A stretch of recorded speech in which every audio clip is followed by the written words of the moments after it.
Hey, what's up? Ken from Palm Beach Dyno here. I'm standing in front of our latest CX1100R. This is the second one we built for this customer. We're gonna go over the dyno graphs between the two different vehicles, explain why he has two of them, or we built two of them, and show you the newest updates we have for our GT500 tuning, but we have way more. We've got a twin turbo stick shift Mach 1 that we have that made awesome power. I'm so excited about that car. We've got Jeff Williams' MoTeC CX1300 Whipple car.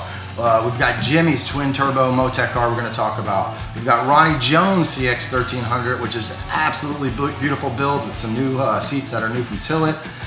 And we've also broken a record with a GT500 with a Whipple 3.8 liter that has a super unique combination you have not seen yet, or at least on our channel. So I hope you guys enjoy the video. This video is sponsored by Factor.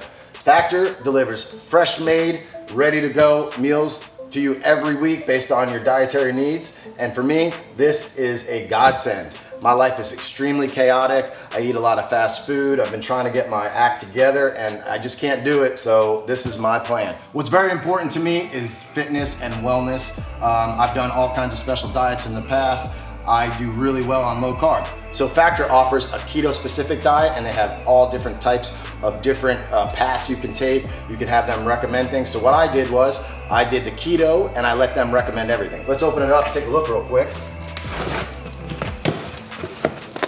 Here's one of the meals, chicken a la vodka. So I'm gonna go ahead and try that out. Make sure you use our coupon code. You get 50% off and it helps the channel. Link is in the description. The coupon code is on the screen. And after I eat this stuff, I'm gonna tell you how much I like it, for real. It's the moment of truth. I picked out the jalapeno lime cheddar chicken with spicy cilantro cauliflower rice. One other thing is this stuff is all fresh, never frozen. It comes packed in ice, but it was not frozen. Let's try it out. That's actually pretty good. I'm a meat eater, so this is what's important over here. That's really good, like really good. Super creamy. This tastes like something I might get at a restaurant, so I think I'm gonna keep using it. Make sure you use our coupon code or the link in the description. You get 50% off and it helps the channel.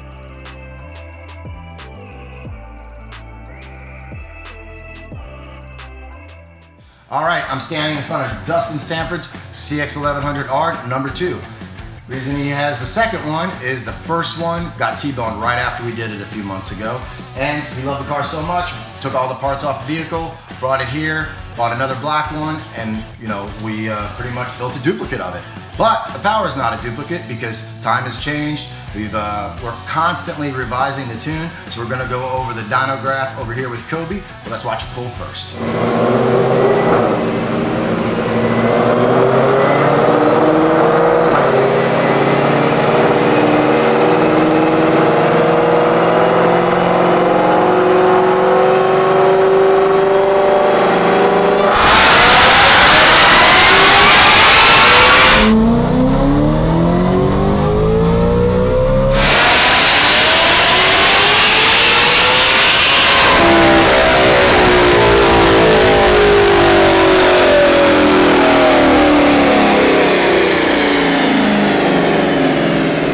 Standing here with Kobe. A lot of you guys know Kobe from the ticket system and online and Facebook. He's been killing it on the dyno lately. He went ahead and tuned this one, on the dyno, not by himself. Nobody here tunes by themselves. It's all, a team effort. I've been tuning the GT500 for 3.5 years.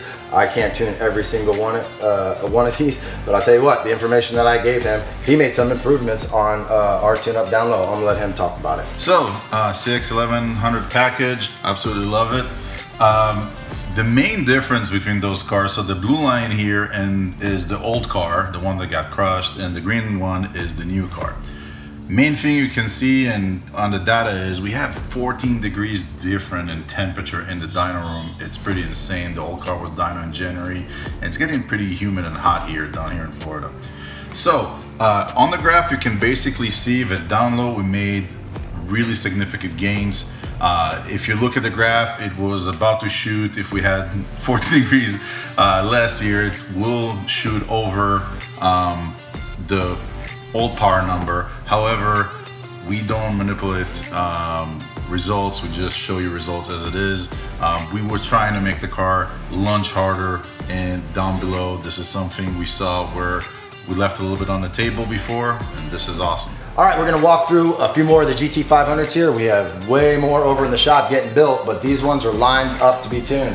This is Jeff Williams' MoTeC CX1300R, which is Whipple powered. I've already done the large pulley tuning on that. We'll throw the graph up on the screen. It's one of the smoothest graphs I've ever had out of one of these things. I'm really, really loving the MoTeC, which is a good thing because right over here, we've got another one.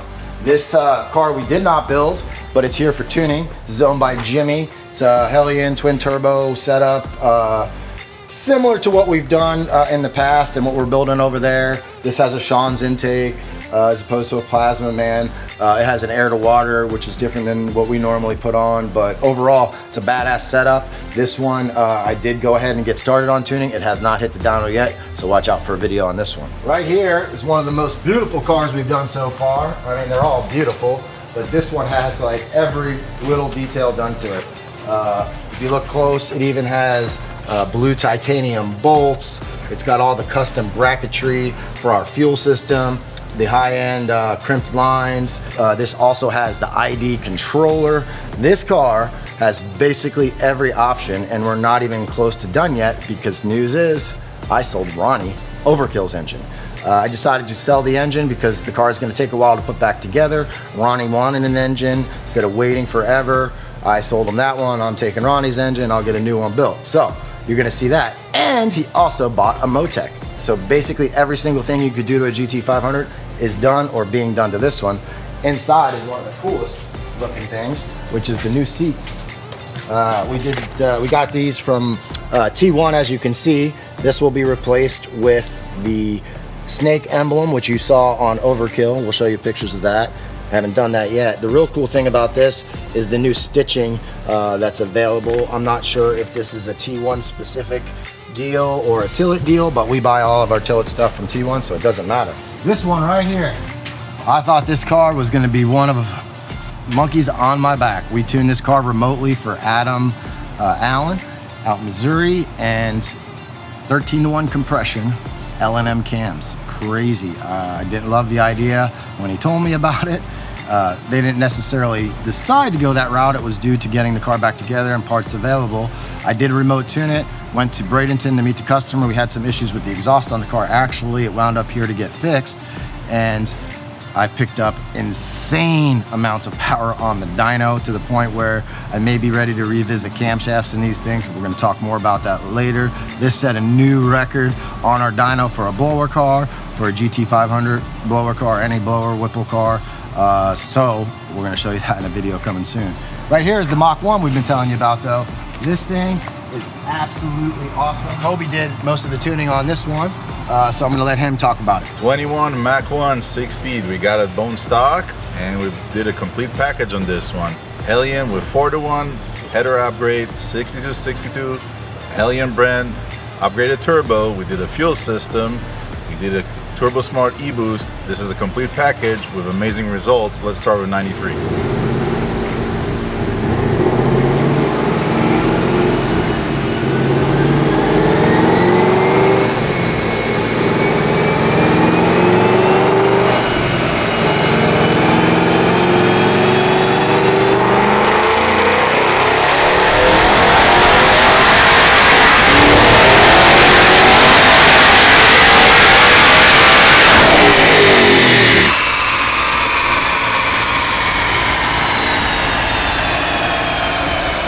I'm just staring at that, like even just this on 93 octane, I'm like, man, that looks insane, but wait till we bring up the 85 graph. Right. Anyway, let's go ahead and talk about this. Right here, we've got the 427 was the baseline, which is amazing power for a stock vehicle, so the Mach 1 is awesome.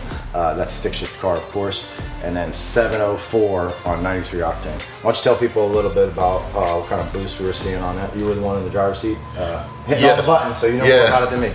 So 93, we hit the 700 horsepower mark at 9 psi. We usually recommend people to go no more of a 10, but that was kind of safe. That's going to be a handful on a stick shift, right? Yeah. Well, you know, one good thing I wanted to chime in here to talk about this real quick.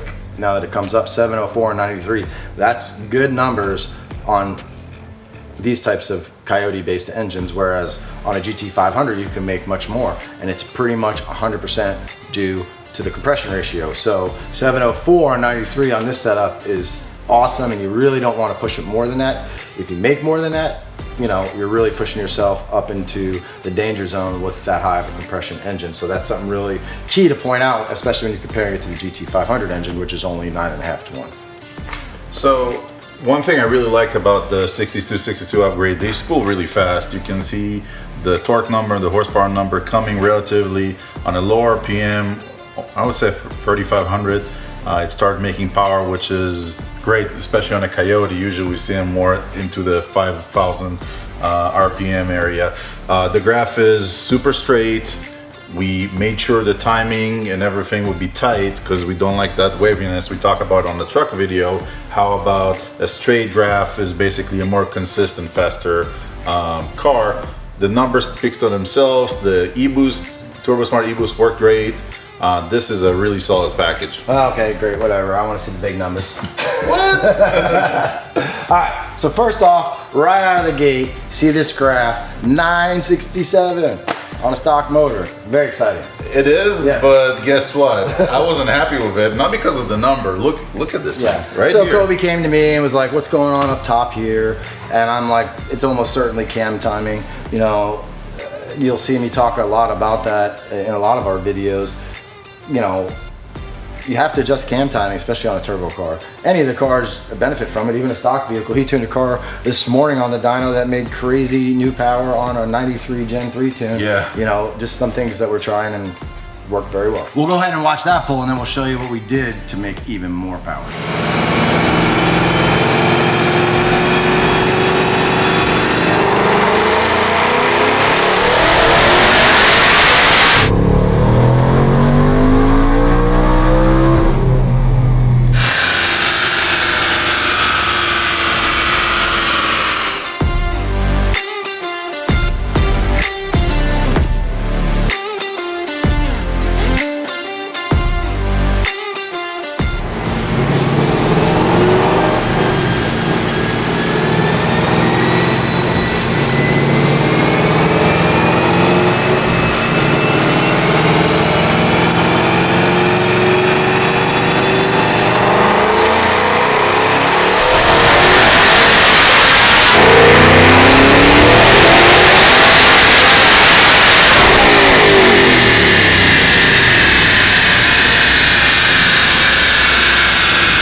Are you into micro records? Yeah, you know, I mean, it's not even the number here that impresses me. It's the shape of the curve, right?